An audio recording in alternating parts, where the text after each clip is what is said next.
안녕하십니까. 찬성칙 첫 번째 연사 이남효입니다.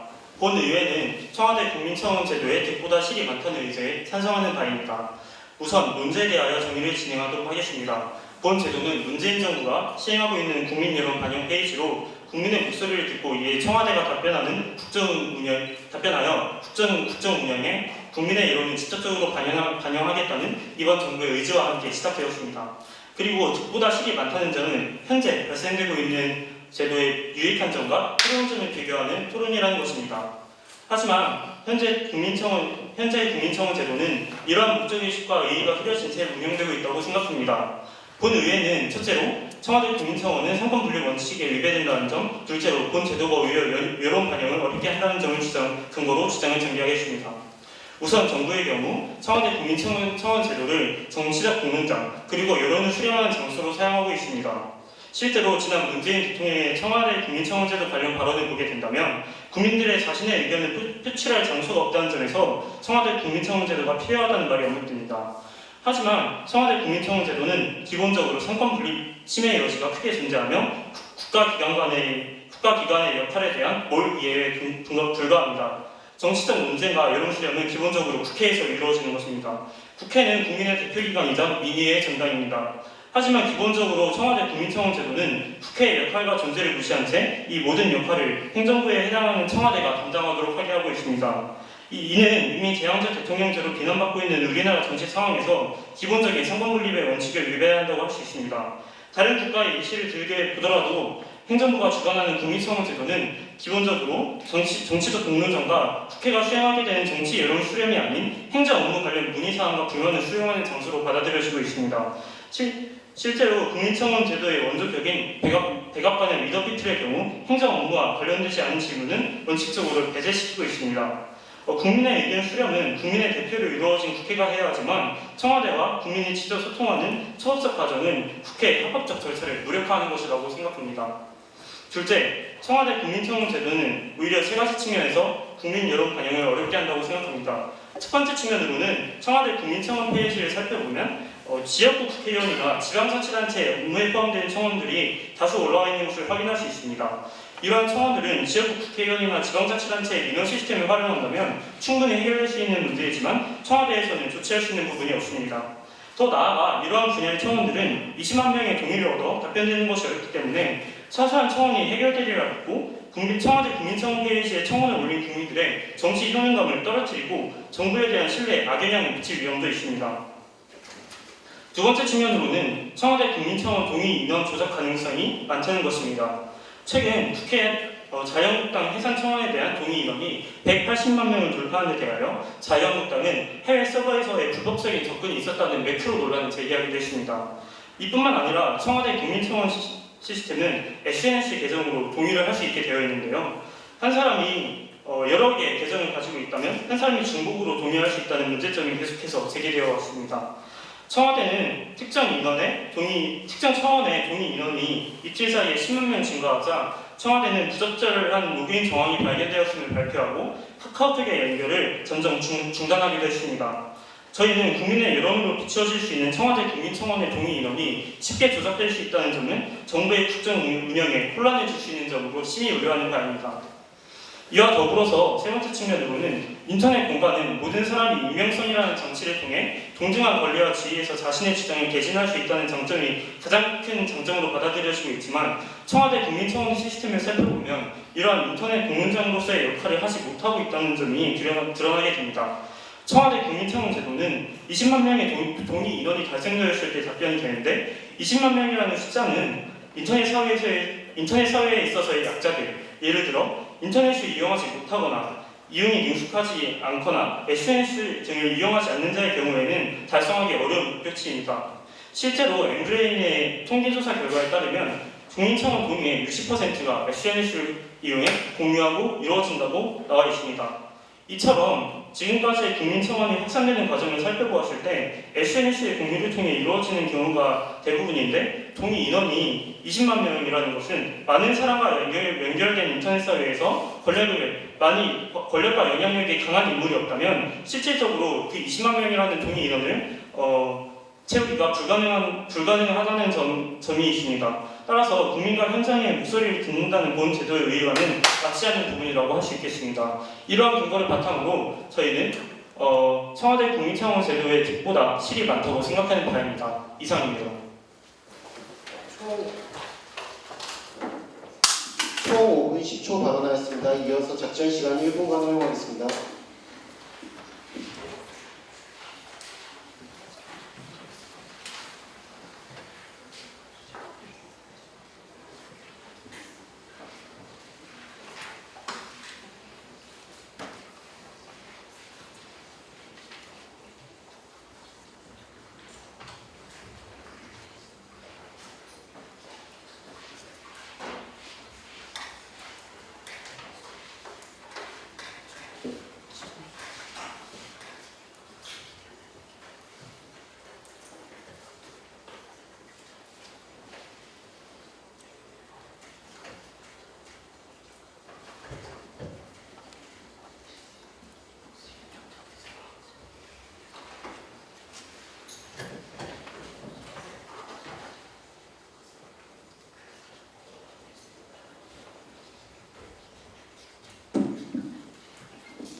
작전 시간이 완료되었습니다. 이제 반대팀은 질문해 주시기 바랍니다.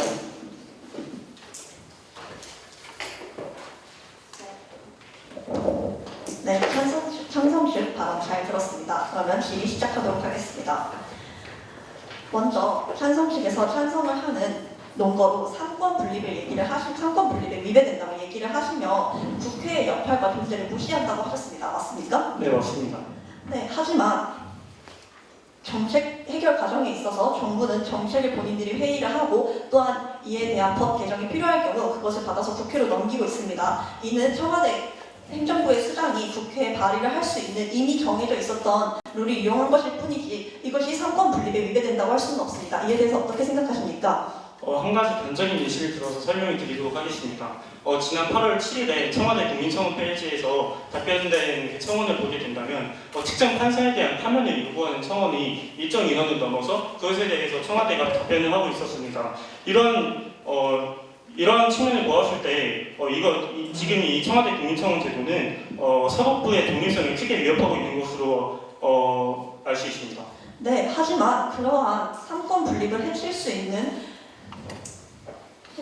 청원은 받지 않는다라고 명시를 해두었을 뿐더러 삼권 분립을 해칠 수 있는 부분에 대해서는 행정부에서 대답을 할 때도 그 부분은 삼권 분립을 해칠 수 있기 때문에 이런 점에서는 명확히 대답드릴 수 없다라는 등 삼권 분립을 계속해서 언급을 하고 있습니다. 이러한 와중에도 과연 삼권 분립을 침해할 수 있다고 얘기를 할 수 있겠습니까? 네, 저도 그 부분에 대해서는 일정 동의하는 바입니다. 하지만 청와대 국민청원 사이트의 경우에는 단순히 국민이 청원하고 청와대가 답변하는 공간이 아니라 국민 여론으로 확산되는 공간이기 때문에 이런 삼권 분립의 가치를 훼손하는 그러한 청원이 올라오는 것 그리고 그것에 대해 동의하는 것만으로도 국민에게 삼권 분립에 대한 잘못된 인식을 심어줄 수 있다고 생각합니다. 네, 알겠습니다.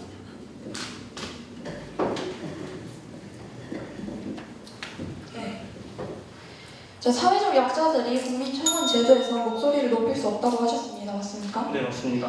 하지만 이런 사회적 약자들도 국민청원 제도를 이용할 수 있는 건 사실입니다. 그리고 이런 사회적 약자들을 위한 것은 또 다른 정책을 만들어서 이들의 목소리를 높여서 들을 수 있는 플랫폼이 아니라 또 그런 법률을 만들어서 들을 수 있는 것이지 이 사회적 약자들이 목소리를 들을 수 있는 국민청원 제도를 없애야 된다라는 것은 이것이 실이 많다라는 것은 아닌 것 같습니다. 이에 대해 어떻게 생각하십니까? 그렇다면 저희는 그런 문제점으로 인해 발생하고 있는 실에 대해서 자세히 말씀드리도록 하겠습니다. 인터넷 공간사에서의 권력 차이는 청와대 국민청원 페이지와 이후 그 여론의 양상에서 큰 악영향을 미치리라 생각합니다. 청와대 국민청원 페이지는 뭔가 공식적인 이미지가 강한데 따라서 만약에 잘못된 여론과 편향된 여론이 형성된다면 그것이 일반 인식으로 대표될 수 있다는 그러한 단점이 존재한다고 생각합니다. 신문 시간 완료되었습니다. 이어서 작전 시간 1분간 허용하겠습니다.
작전 시간이 완료되었습니다. 이제 반대팀 제1원사의 발언을 듣겠습니다.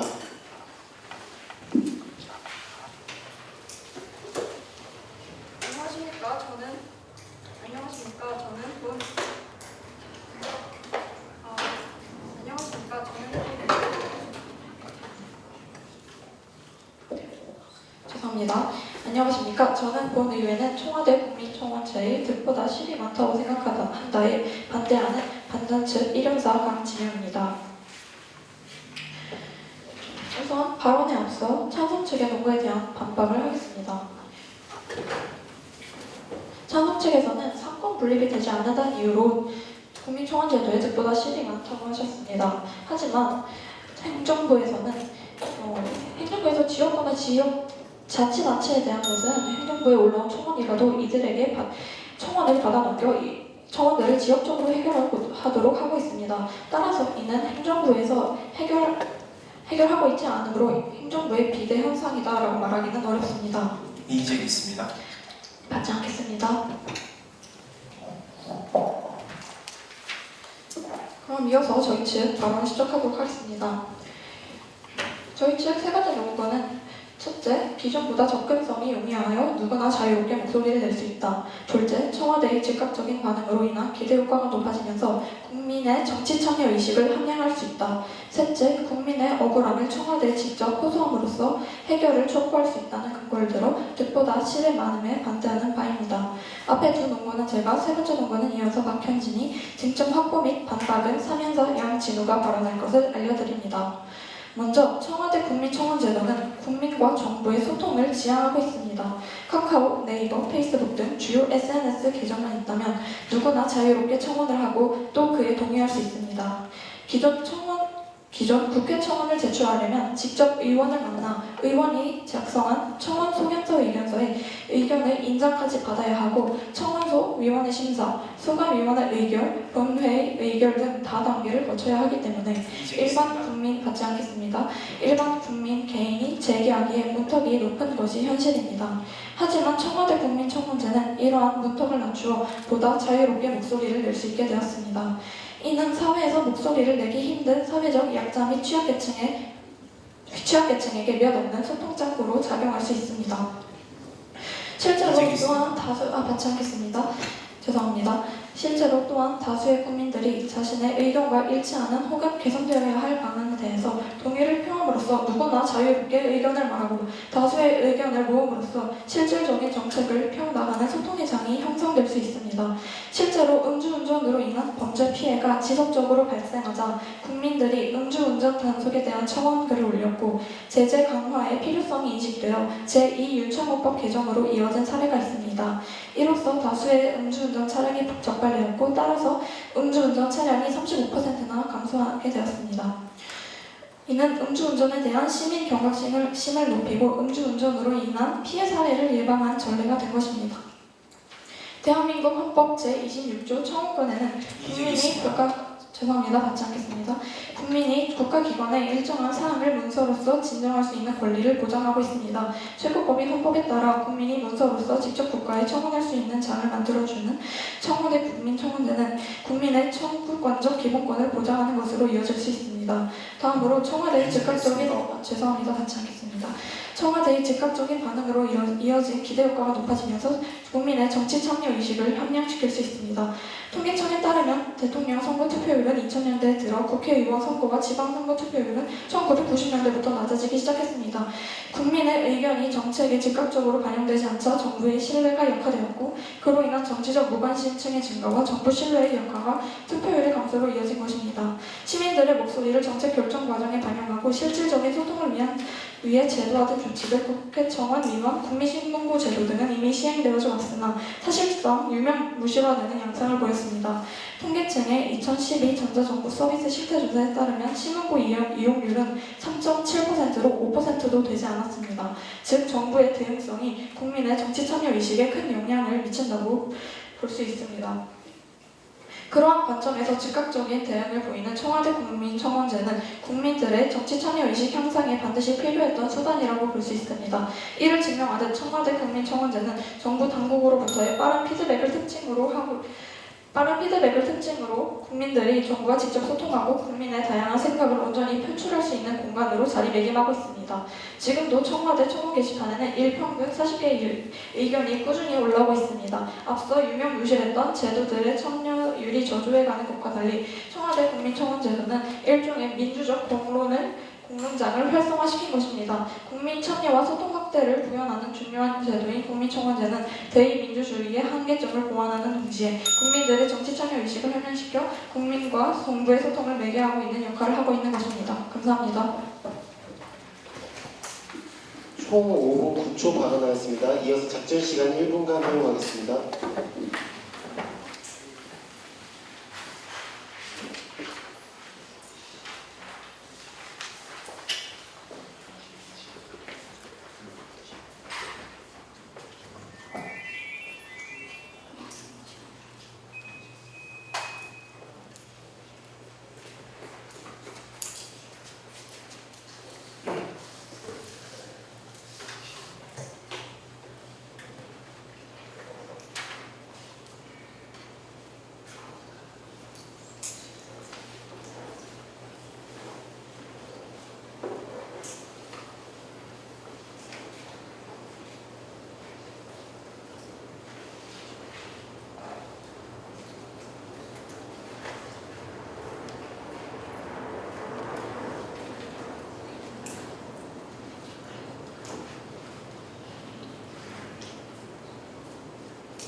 작전 시간 완료되었습니다. 이제 찬성팀은 질문해 주시기 바랍니다.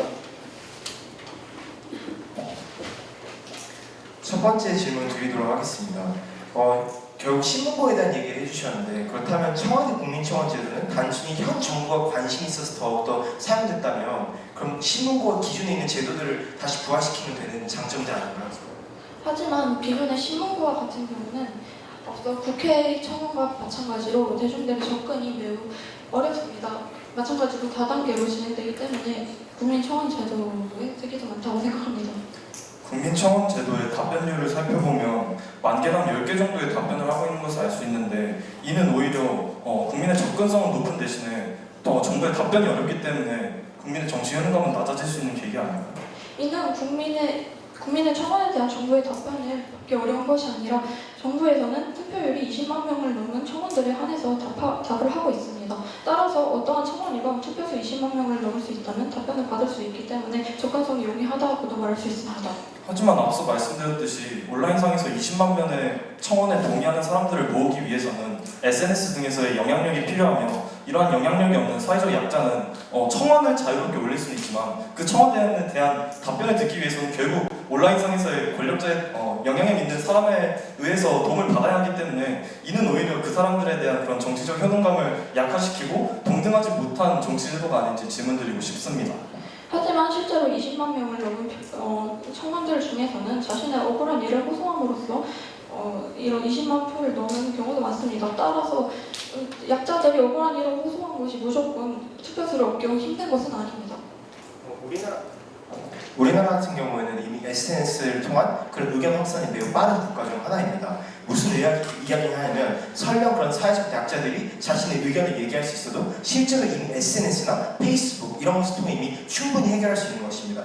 사실상 청와대 국민청원 제도는 단순히 좋아요를 누르고 공유를 누르는 이 비슷한 시스템이기 때문에 기존에 있는 SNS 플랫폼과 차이가 없다는 질문을 드리고 있습니다. 기존의 SNS 플랫폼과의 가장 큰 차이는 정부가 국민의 청원한 제도를 인지할 수 있다는 것이며 이에 대한 답변을 국민이 정부로부터 받을 수 있다는 점입니다. 이는 기존 SNS 플랫폼과 비교하여 추출될 만한 차별점이라고 생각합니다. 사소한 청원이라도 중앙정부가 지방정부로 내려보내면 된다고 말씀해 주셨는데 안 그래도 현대국가가 복지국가로 나아가면서 비대화가 진행되고 있는 상황에서 업무의 과부하가 우려되는 것은 아닌가요? 하지만 정부에서는 이제 업무의 과도하라고 볼 수 없습니다. 왜냐하면 정부에서는 이제 청와대 국민청원 제도의 담당 부서를 설치하여서 이는 그쪽 부서에서 처리하고 있기 때문에 이는 행정부의 업무가 비중된다라고 볼 수 없다고 생각합니다. 식물 시간 완료되었습니다. 이어서 작전 시간 1분간 허용하겠습니다.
작전 시간이 완료되었습니다. 이제 찬성팀 제2연사 발언 듣겠습니다.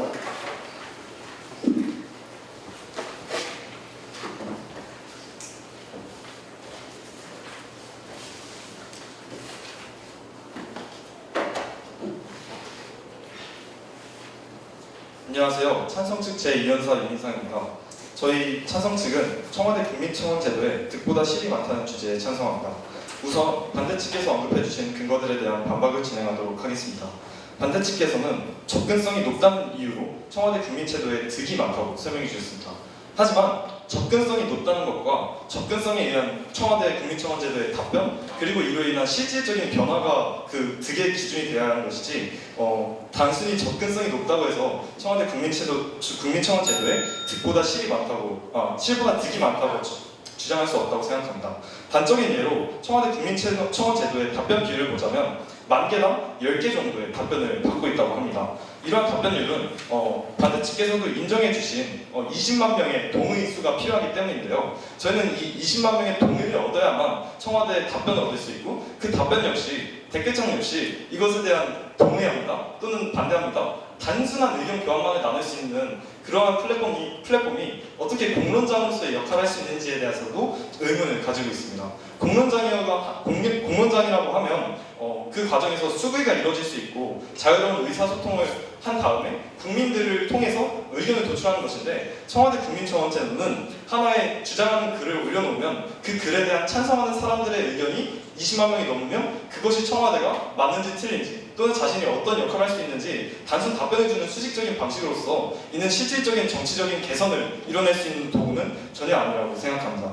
더 나아가서 반대 측에서 말씀해 주시는 것으로는 음주운전 예시가 있었는데 이 부분에 대해서는 저희도 충분한 그런 긍정적인 사례로 평가할 수 있다고 생각합니다. 하지만 굳이 20만 명의 그런 기록인 사연을 올려서 20만 명의 동의를 얻지 않고 청와대 신문고에 올리게 된다면 절차를 몇 번 걸치더라도 그것에 대한 바로된 답변을 들을 수 있고 실질적인 개선도 똑같이 이룰 수 있다는 점에서 오히려 단계적인 절차를 통해서 조금 더 진실성 있고 확실성 있는 그러한 국민의 청원을 정부에서 효율적으로 답변한다면 기존의 제도를 이용하는 것이 더욱더 이상적이라고 생각합니다. 이 부분에서 강조하고 싶은 점은 저희 앞서 1연사가 말씀드렸던 3권 분립의 측면인데 청와대 국민청원 제도는 청와대 국민청원 제도가 갖는 문제점은 그 받는 국민의 질문의 범위가 지나치게 넓다는 것입니다. 신문과와 같이 행정적 업무에 대한 제안을 한다면 이것이 진정한 행정부의 청원 창구로서의 역할을 할 것입니다.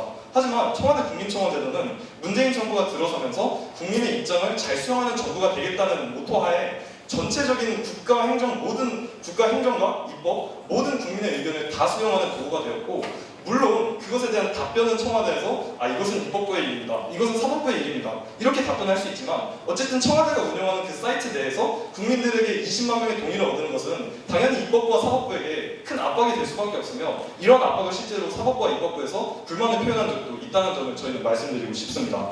더 나아가서 이러한 정책 판단은 국민들의 실질적인 참여보다는 슬랙티비즘으로 이어질 수밖에 없다는 점을 강조하고 싶은데요. 앞서 말씀드렸듯이 청와대 국민청원 제도는 동의와 비동의 여부로 국민의 의사표현을 하게 되고 굉장히 단순한 로그인 절차를 통해서 동의합니다 그 버튼만 누르면 국민이 자신의 의견을 표출할 수 있게 됩니다. 이는 사회운동이나 정치적 변화를 일으키는 어떤 운동에서 인터넷에서 할 수 있는 매우 쉬운 좋아요나 공유를 누르는 방법으로 자신의 도덕적 의무감을 해소하고 자신이 정치적으로 뭔가 효능감을 느끼면서 정치적으로 옳은 일을 했다고 판단하게 되는 그런 이시를 하게 됩니다. 하지만 실제로 엠브레인 트렌드 모니터를 살펴보면 국민의 청원 경험은 50%에 다다를 만큼 굉장히 많은 사람들이 국민 청원을 해봤다고 합니다. 하지만 여기서 볼 수 있는 또 다른 문제는 청원 문제의 해결 여부를 확인해 보았냐는 질문에는 고작 20%에 불과한 사람들이 그 청원 여부가 해결되었는지 안 해결되었는지 확인해 보았다는 답변을 했습니다. 이를 통해 봤을 때 이례적이고 SNS에서 본 감동적이고 슬픈 그런 피해자, 약자의 호소하는 글에 휘말려서 좋아요를 누르고 청원을 누르긴 하지만 이것이 실질적인 국민의 정치적인 행동이거나 긍정적인 변화를 이끌어낼 수 있는 도구가 아닌 단순한 국민의 동의를 이끌어내는 도구로서 실질적인 역할을 하지 못하고 있다는 점을 저희는 반박드리고 싶습니다. 이상입니다. 총 4분 24초 발언하였습니다. 이어서 작전 시간 1분간 허용하겠습니다.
작전 시간이 완료되었습니다. 이제 반대팀은 질문해 주시기 바랍니다.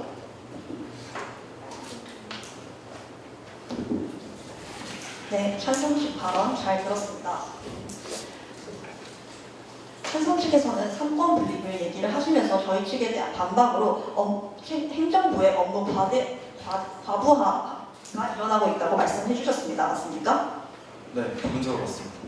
네, 그리고 또 그와 함께 해결되고 혹은 대답하고 있는 청원의 건수는 10,000개 중 1개 정도밖에 되지 않는다고 말씀하셨습니다. 네, 맞습니다. 네, 10,000개 중에 1개 정도의 비율로 청와대가 일을 하고 있다면 그것은 전혀 업무 과부하가 아닐 것이라고 생각이 되는데요. 그것에 대해서 어떻게 생각하십니까?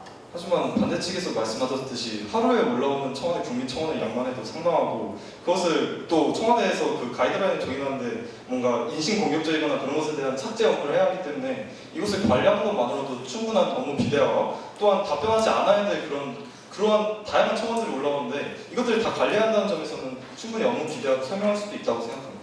네, 그렇다면 다른 관점에서 또 비슷한 질문을 드리도록 하겠습니다. 업무 과부하가 일어나신다고 하셨는데 저희 측의 생각으로는 이러한 업무가 조금 더 느는 것 정도는 국민과 소통을 하고 또한 인정하셨듯이 교통사고 처리 같이 실질적인 해결이 일어나고 있음을 인정을 하셨습니다. 그렇기 때문에 이 정도의 업무에 더 이상 더하는 투입 정도는 당연히 감수해야 되는 비용이라고 생각을 하고 이로 인해서 얻을 수 있는 득이 더 많지 이 업무가 실이라고만 볼 수는 없을 것 같습니다. 이에 대해서 어떻게 생각하십니까? 이에 대해서 답변을 드리자면 그런 업무 비대화를 굳이 동반하면서까지 이것을 하지 않더라도 말씀하셨던 그런 문제를 해결할 수 있는 제도가 이미 있고 청와대 국민 청원 제도가 새로 생겨나면서 국민들의 인기를 얻게 되고 이것이 많이 사용된 것은 사실이지만 이것이 사용되지 않고 그냥 기존의 제도를 잘 홍보해서 사용했다면 오히려 효율성도 더 높아졌지 않을까 저희는 이런 주장을 하는 것입니다. 네, 알겠습니다. 다음 질문으로 넘어가도록 하겠습니다. 현재 행정부의 업무가 과부하됐다라고 하셨습니다. 맞습니까? 네, 청와대 국민 청원 제도에 의한 업무는 늘어났다고 말할 수 있습니다. 하지만 국민청원제도는 사전 동의 제도라는 것을 활용하여서 이제 1차적으로 문제가 있는 청원들을 걸러지고 있습니다. 이로 인해 수도 이로 인한 업무가 많이 감소되었다고 생각하는데 이에 대해 어떻게 생각하십니까? 사전 동의 제도로 인해서 불필요한 청원이 없어졌다는 점에 대해서는 전면 반대합니다.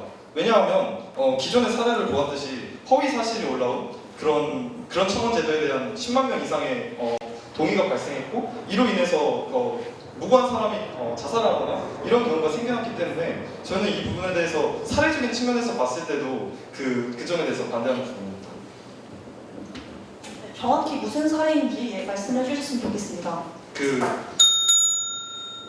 신문 시간 완료되었습니다. 이어서 작전 시간 1분간 허용하겠습니다.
작전 시간이 완료되었습니다. 이제 반대팀 제2연사 발언을 듣겠습니다.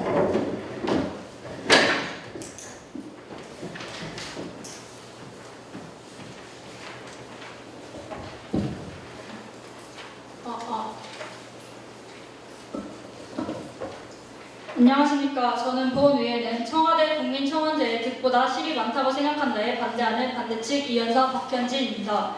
발언에 앞서 찬성 측 논거에 대한 반박 후 저희 측 세 번째 논거를 제시하겠습니다. 첫 번째로 찬성 측께서 8월 7일 판사 파면에 대해서 이야기를 해주셨는데요. 이것은 국민이 자신들의 의견을 그 청와대 홈페이지에 올린 것일 뿐 행정부가 그것에 관해서 특별 조치한 적은 없음을 알려드립니다. 또한 청와대는 현재 상권 분리의 원칙에 위배되는 답변은 어렵다는 점을 다시 한번 언급하며 그에 대한 답변은 이제 현행법상 사법부 판사가 부정을 저지를 시 어떤 절차를 밟게 되는지만 소개하는 답변이 주를 잃었음을 다시 한번 강조드립니다. 이해했습니다. 받지 않겠습니다. 두 번째로 자한당 180만 표를 받은 것에 대해서 조작 가능성 여부를 이야기를 해주셨는데요. 하지만 이것은 모든 뉴스 댓글 등 모든 포털 사이트에 해당하는 사항이지 청와대 국민청원제에 국한된 것이 아닙니다. 찬성 측의 말씀대로라면 모든 포털 사이트의 신뢰성을 보장할 수 없을 뿐더러 지금 현재 IP, 액티브엑스, IPN 등의 개인 인증 제도를 도입을 하면서 익명성을 보장하여 조작을 방지하는 등의 제안으로 이것을 보완할 수 있다는 점 다시 한번 알려드립니다. 또한 찬성 측께서 있습니다. 네, 받겠습니다. 결국에는 이 토론은 근본적으로 미래에 대한 비전과 방향이 아닌 현재 청와대 그 시스템이 갖고 있는 문제에 대한 부분입니다. 그렇기 때문에 그런 익명성 보장 같은 부분은 현재 있는 제도에 대한 평가가 아닙니다. 네, 알겠습니다. 하지만 이러한 점으로 충분히 보완할 수 있는 점을 알려드리기 위해서 제시를 하는 것입니다. 그리고 또한 20만 명 표를 받기 어렵기 때문에 답변을 받기 어려워 정치의 신뢰성을 떨어뜨리신다고 얘기를 해주셨는데요. 오히려 2018년 정책운영본부 보고서에서 참고한 참고 논문 자료에 따르면 미국, 영국 등 선진국은 정부의 즉각적 반응으로 인한 기대 효과가 높아지면서 국민의 정치 참여 의식을 함양할 수 있었다고 하였습니다. 청와대 국민청원제의 참여율이 이전의 신문고 등 기존 구정책들보다 훨씬 국민들의 참여율이 높았다는 것이 그 근거가 될 수 있습니다. 국민의 의견이 정책에 즉각적으로 반영이 되자 정부의 신뢰가 증가되었다는 보고 자료로 볼 수 있습니다. 또한 SNS가 국민의 60%밖에 차지하지 않는데 청와대 국민청원제는 SNS 제도를 채택하고 있어 소외감을 느낄 수 있는 층이 발생한다고 하였습니다. 하지만 오히려 60%라는 국민의 과반수 이상이 네, 받겠습니다. 저희가 말씀드린 점은 그 청와대 국민청원 그 링크로 가는 경로가 60%라는 점 말씀드립니다. 그 링크로 가는 그러면 네 알겠습니다. 경로로 60%를 얘기를 드려주셨는데 그러면 저희 측 조사 통계 자료에 따르면 지금 현재 국민의 70% 이상이 SNS를 하고 있다는 점유 보고서가 있습니다. 오히려 이것은 국민의 과반수 이상이 SNS를 하고 있다는 점이며 또 SNS를 통해서 청와대 국민청원제에 대한 접근성이 용이해지면서 오히려 자신의 의견을 더 목소리를 낼 수 있다는 점을 말씀드리고 싶습니다. 오히려 청원 제도가 없었다면 이렇게 국민 70% 이상이 자신의 목소리를 낼 수 있었던 기회가 흔치 않았을 것임을 다시 한번 강조드립니다. 네, 그럼 저희 측 세 번째 논거, 국민의 억울함을 청와대에 직접 호소함으로써 해결을 촉구할 수 있다에 대해 발언하겠습니다. 현재 청와대에 올라오는 게시글은 대부분 개인 혹은 단체의 고충, 억울함을 호소하는 형태입니다. 국민들이 피해 사항을 청와대에 직접 올리고 국민들의 공감과 지지를 형성하여 정부의 해결을 요청하는 것입니다. 실제로 남편 선교사가 안티폴로 감옥에 있습니다. 라는 제목의 청원글이 20만 명을 넘자 청와대로부터 직접 답변을 드린 사례가 있습니다. 청와대는 국민청원에 주 필리핀 대사가 필리핀 경찰청, 법무부 등 현지 경찰과 사법당국에 서신을 보냈으며 또 체포 과정에 불법성은 없었는지 조사를 해달라고 촉구했다고 답변했습니다. 또한 이 사건의 신속한 해결을 위해서 필리핀 현지 경찰청, 법무부 장관을 저희 현지 대사관에서 각계로 도움을 요청하고 예의주시하고 있다고 답변했습니다. 이처럼 청와대 국민청원을 통해 개인이 해결할 수 없는 억울한 피해 사례에 국민이 공감하고 지지하여 여러 명의 목소리를 내므로써 사건의 해결을 촉구할 수 있습니다. 또한 20만 명 이상의 동의를 받은 국민청원은 그 자체로 이슈화가 됩니다. 이는 피해 사건에 대한 국민들의 경각심을 갖게 하는 효과로 이어질 수 있습니다. 찬성 측께서는 이에 대한 부정적인 사례만을 언급하셨는데 이가 긍정적으로 작용한 사례 또한 분명 있습니다. 예로 혼자 사는 여성의 원룸에 들어가기 위해 문에 손을 넣는 CCTV 영상을 피해 영상이 국민청원 게시판에 게시한 신림동 원룸 사례가 있습니다. 이는 각종 매스컴을 통해 빠르게 퍼져나갔고 혼자 사는 여성의 위험 노출에 대한 경각심 및 살인, 성폭력 미수 범죄자에 대한 처벌 강화에 대한 인식이 고조되었습니다. 이렇게 청와대 국민청원은 국민의 억울함을 청와대에 직접 호소하고 국민의 공감을 얻어 여론을 형성함으로써 개인 및 소규모의 단체로서는 받을 수 없었던 관심과 지지를 받을 수 있었습니다. 국민이 억울함을 해소할 수 있는 플랫폼이 바로 청와대 국민청원제인 것입니다. 이러한 이유로 청와대 국민청원제의 득보다 실이 많다고 생각한데 반대하는 바입니다. 감사합니다. 총 5분 4초 발언하였습니다. 이어서 작전 시간 1분간 활용하겠습니다.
작전 시간 완료되었습니다. 이제 찬성팀은 질문해 주시기 바랍니다.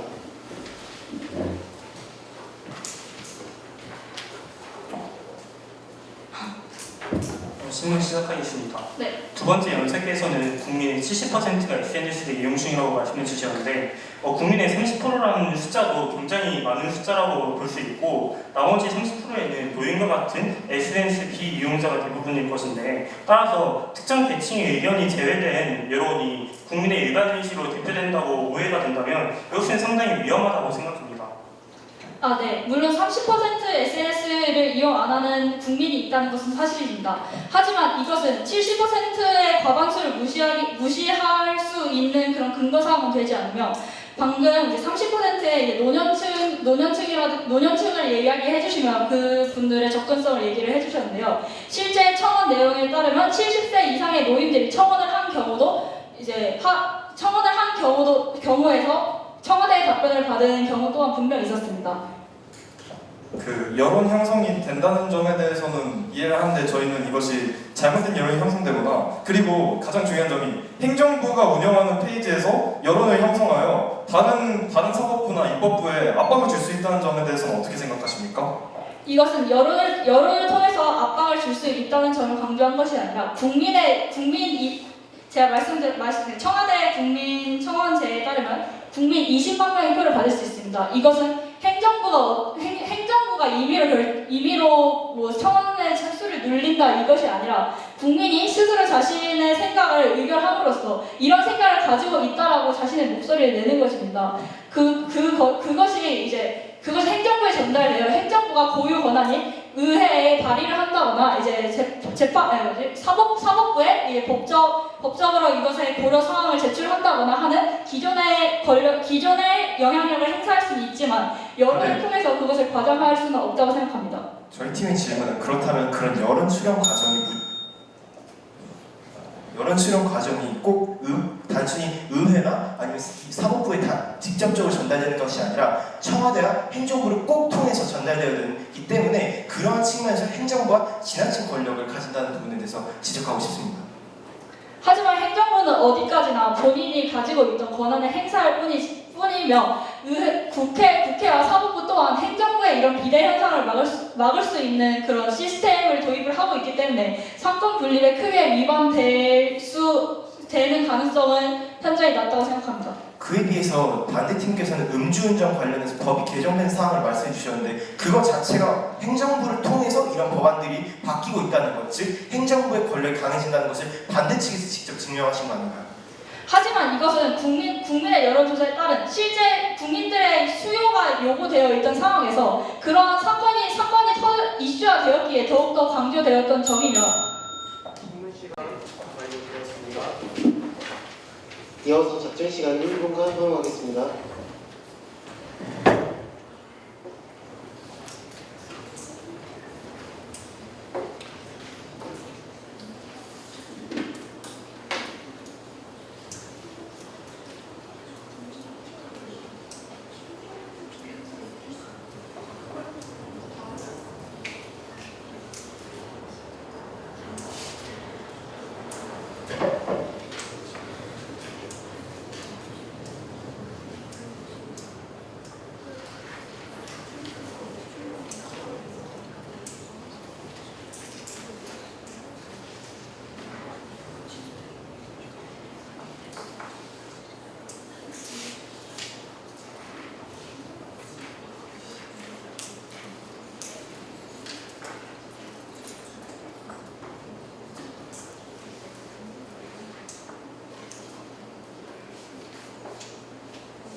작전 시간 완료되었습니다. 이제 찬성팀 제3연사의 최종 발언을 듣겠습니다.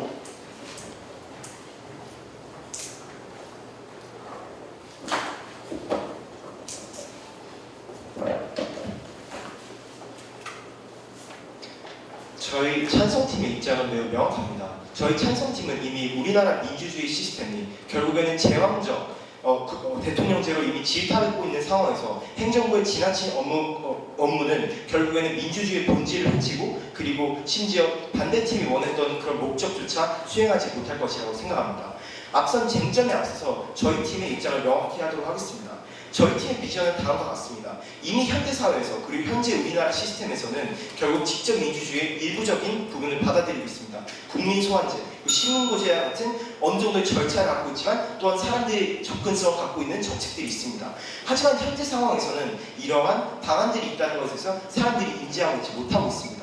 그런 부분에서 저희 찬성팀은 오히려 그런 제도들을 더욱더 적극적으로 이용하고 그리고 지방정부를 더욱더 적극적으로 이용할 수 있는 그런 방안으로 사회가 가야지 더욱더 중앙정부의 모든 이목이 집중되고 그리고 신문과 같이 행정부의 업무를 더욱더 직접적으로 다룰 수 있는 제도들은 단순히 받지 않도록 하겠습니다. 현재 정부가 이런 청와대 국민 제도를 단순히 밀고 있다는 사실만으로 이런 시스템의 모두 업무들이 집중되는 것은 옳지 않다고 생각합니다.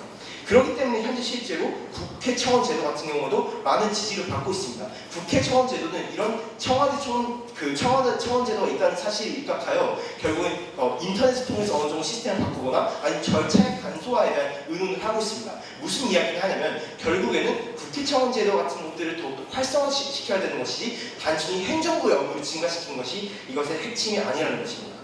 바로 이 토론의 쟁점에 대해서 말씀드리도록 하겠습니다. 첫 번째로 가장 중요했던 건 필요성에 대한 부분이었습니다.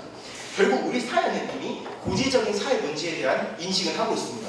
예를 들어서 반대팀에서 말씀해 주셨던 혼자 사는 여성에 대한 그런 영상들이 이미 현재 미디어 매체를 통해서 언급되고 있습니다. 결국에는 현대사회가 필요한 것은 단순히 그런 문제에 대한 언급이 아닌 수기 민주주의, 즉 논의를 통한 민주주의가 필수적입니다. 하지만 저희가 앞선 주장에서 말씀드렸다시피 결국 청와대 국민청원 제도는 이런 수기 민주주의와 거리가 멀며 단순히 좋아요와 공유를 누르는 SNS 플랫폼과 다르지 않다는 것입니다. 또한 반대팀에서는 지속적으로 SNS를 사용하는 이용자가 많다고 하셨습니다. 저희 팀이 지속적으로 제기했던 질문은 이미 이런 SNS 이용자들은 이런 플랫폼을 통해서 자신의 문제를 토로하고 그리고 심지어 이것이 언론으로 예를 들면 주요 언론들로 다시 들어가기 때문에 이런 여론 형성을 충분히 할 수 있다는 점이었습니다.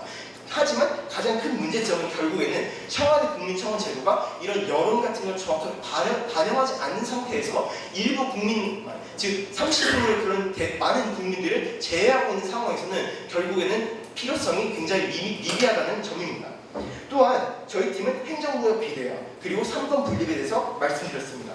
이 부분에 대해서 반대팀은 청와대 국민청원 제도에서도 행정부와 관련되지 않은 업무는 다루고 있지 않다고 했습니다.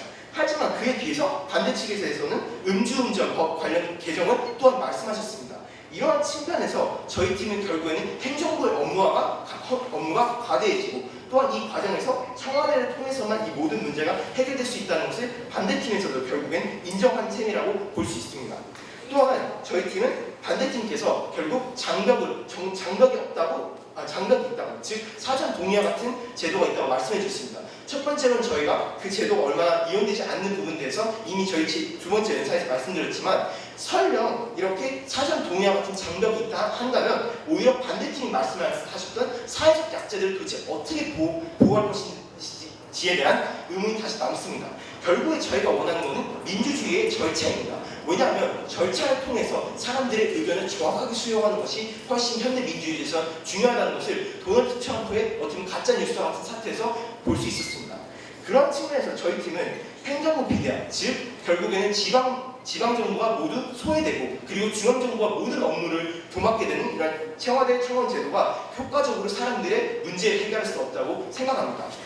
반대측에서는 또한 해외 사례들을 언급하셨습니다. 가장 큰 차이는 현재 청와대 국민청원 제도는 직접적으로 멈추지 않습니다. 무슨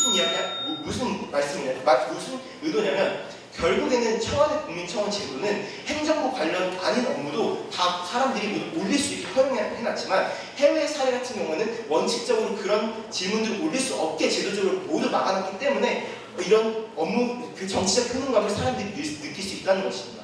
현재 청와대 국민청원 제도는 행정부의 업무와 관련되지 않은 업무를 올려도 어떠한 제재를 전혀 가하지 않고 있습니다. 이러한 측면에서 청와대는 더욱더 많은 업무를 통해서 이 모든 것들을 답변하거나 다 검토해야 되기 때문에 행정부가 진정으로 필요한 업무를 다루지 못한다는 것입니다. 결국에는 찬성팀은 현재 있는 민주주의 절차를 이용하지 않는 절차를 사용하지 않는 현재 상황을 보완하고 또한 청와대 국민청원 제도는 현재 있는 문제를 효과적으로 제거할 수 없기 때문에 저희는 찬성하는 입장입니다.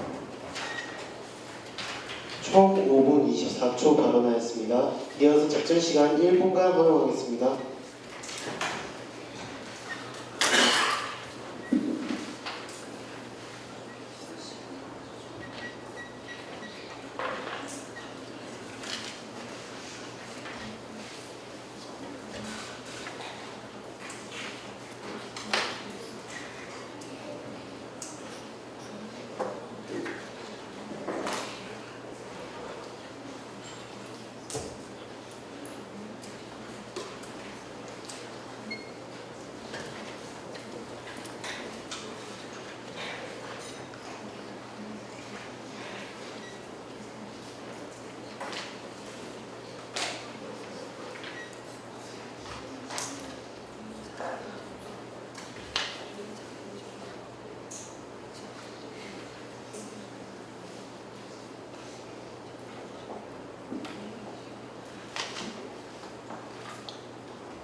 작전 시간 완료되었습니다. 이제 반대팀 제3연사의 최종 발언을 듣겠습니다.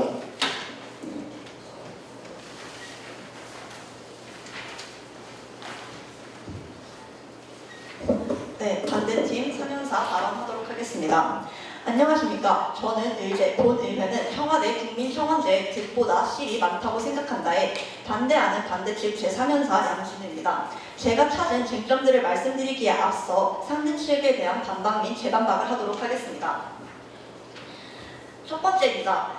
찬성 측에서는 꾸준히 SNS 약자에 대해서 이 사람들에 대한 공평하지 않은 제도가 될 수 있다고 말씀해 주셨습니다. 하지만 저희 측에서 말씀을 이미 드렸듯이 SNS를 이미 하고 있는 국민들이 많고 또 그 사람들에게 목소리를 낼 수 있는 기회를 열어준 것만으로도 가치가 있다고 볼 수 있습니다. 받지 않도록 하겠습니다. 이는 결코 득보다 실이 더 많다의 근거가 될 수 없다고도 볼 수 있습니다. 또한 SNS 등으로 이미 충분히 이슈화 될 수 있는 문제들이 많다라고도 말씀을 해주셨지만 또 저희 측이 반박을 했듯 청와대 국민청원 제도는 답변을 받을 수 있다는 그 특별성과 또한 오히려 이슈화에 시발점이 될 수 있다는 점을 저희 측이 한 번 더 짚어드리고 싶습니다. 오히려 SNS 약자들 같은 받지 않도록 하겠습니다. 죄송합니다. SNS에서 권력이 없는 사람들 같은 경우에는 SNS 이슈화가 쉽지 않고 오히려 청와대 국민청원 제도에 한 줄을 올림으로써 그것을 이슈화 시킬 수 있는 오히려 유일한 소통 창구라고 할 수 있기 때문에 상대 측께서 발언하셨던 SNS 약자에 대한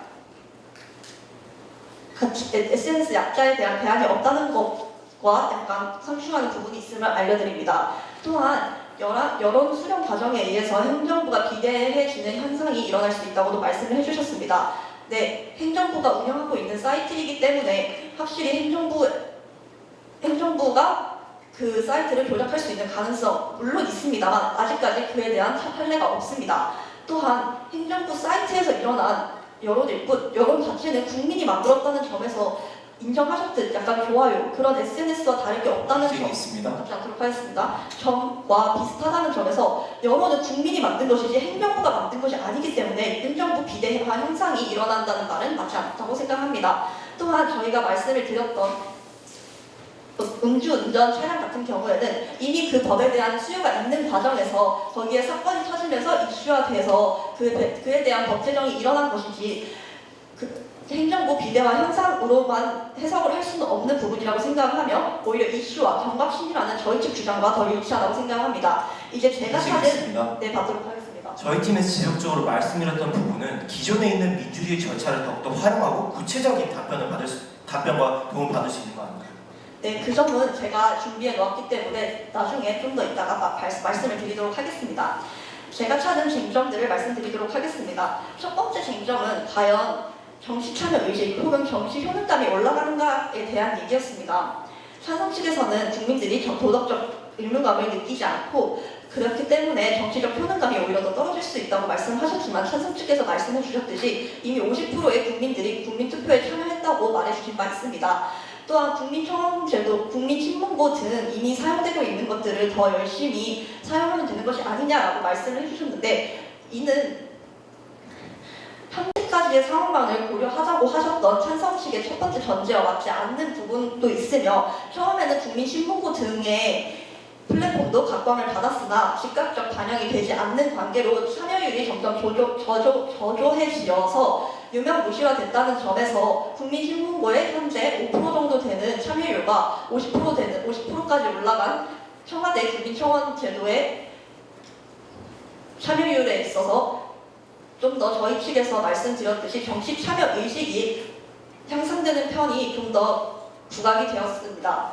또한 쟁점 두 번째는 가장 중요했던 과연 행정부의 이 제도가 상권 분립을 해치느냐라는 말씀을 해주셨습니다. 이것은 상당히 중요한 얘기입니다. 행정부의 업무가 비대화되고 과부하가 일어나냐는 그러한 쟁점이었습니다. 네, 물론 행정부의 업무 늘었습니다. 하지만 이는 행정부가 기존에 본인들이 사용할 수 있었던 제도를 이용한 것일 뿐이지 그거에 대해서 과부하가 일어났다, 비대화가 일어났다 하여 상권 분립까지 해치는 일로는 가지 않는다고 생각합니다. 또한 본래 사용하던 플랫폼을 홍보하는 쪽에서도 또 말씀을 주셨지만 아까 말했듯이 현재까지의 상황만을 고려하자고 하셨던 찬성식의 전제와 맞지 않다고 생각합니다. 또한 어디까지나 플랫폼을 사용하는 이미 있는 플랫폼을 사용해서 홍보하는 것보다 새로운 걸 만드는 것이 훨씬 더 좋은 홍보 방법이 될 수 있다는 것을 말씀드리고 싶습니다. 현 정부는 사람이 먼저다 등의 슬로건을 내비치며 국민과의 소통을 지향하는 정부입니다. 또한 그에 따라서 접근성이 큰 정부와의 소통 창구는 필연적입니다. 이러한 사람들이 많이 몰리는 사이트, 물론 다양한 문제점을 가지고 있을 수는 있겠지만 이런 사이트의 목적인 소통의 역할을 굳건히 수행하고 있는 바 저희 측은 이 의제에 반대하는 바입니다.